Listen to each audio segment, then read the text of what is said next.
This is a cheap all-in-one PC, but I don't need another cheap all-in-one PC. Why do I have this? Is it because I'm addicted to eBay? Yes, no. So what's going on here? I'll tell you what's going on. Sometimes it takes two okay deals to make one pretty good deal. And sometimes you have to put in a lot of work just to save a small amount of money. Okay, you definitely don't have to do that, but when you're like me, when you're sick, that's exactly what you do. This is the Dell Optiplex All-in-One 5250, and this is very unstable. This is why you need a chair desk. This is the only other alternative. Alright, this cost about $120 used on eBay, and it's one of the aforementioned okay deals. So what makes this an okay deal? It did come with 16 gigabytes of DDR4 2400 RAM, as well as a 1 terabyte hard drive, even though it's an HDD, whereas ideally it would be an SSD. But the best part of the deal mostly comes down to one thing: the processor. Specifically the i7-7700, which is what this came with. And I'm going to start breaking this down to pull the processor before we move on to the other part of our two okay deal extravaganza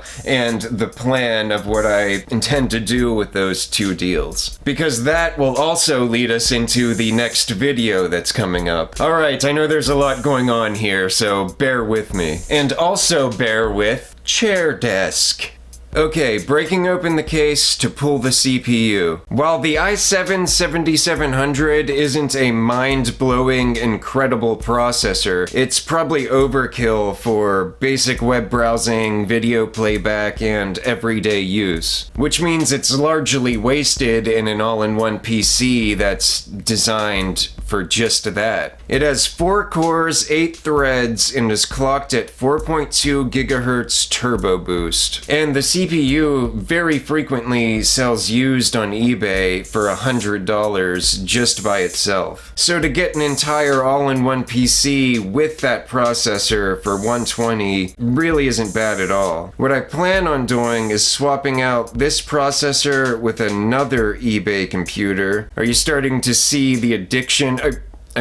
Trend here. And I want to put it in the other computer because it's more suitable for a more powerful processor, and right now it has a less powerful processor that would be good for basic everyday use type stuff, which makes it a good match for the all-in-one. And that takes us into this, the HP Slimline 270-P043W. Not the catchiest of names, but I do see some potential for this device. Originally, I bought this for retro emulation, and it is pretty solid for that purpose. At the moment, it has the i3-7100, which is not great for PC gaming, but still pretty decent for web browsing and sort of everyday use, which makes it not an amazing fit for this machine, but a really good fit for the all-in-one PC. Now in the next video, I'll go a little deeper into the potential I see for this device. We'll install the i7-7700, and we'll also get a little crazy with it. Should be a fun project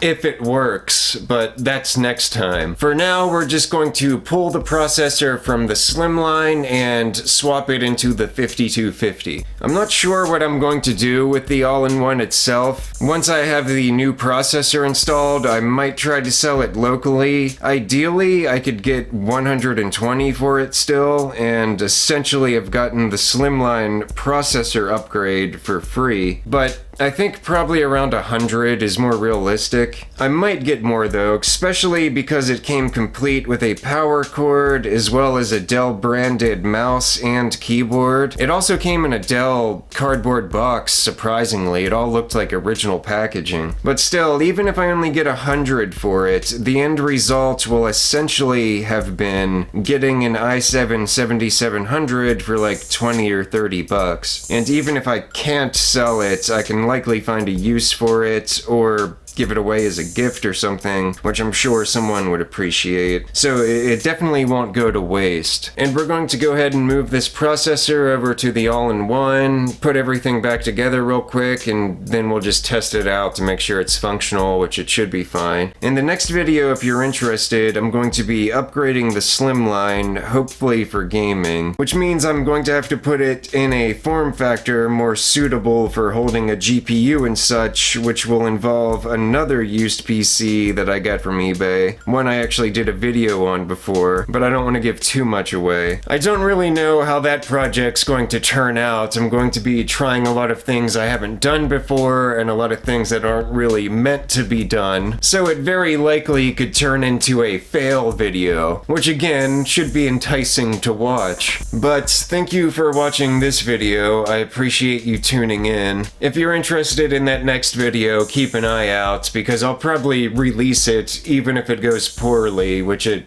very well might. Alright, so that's all. Thank you again, and I will catch you later.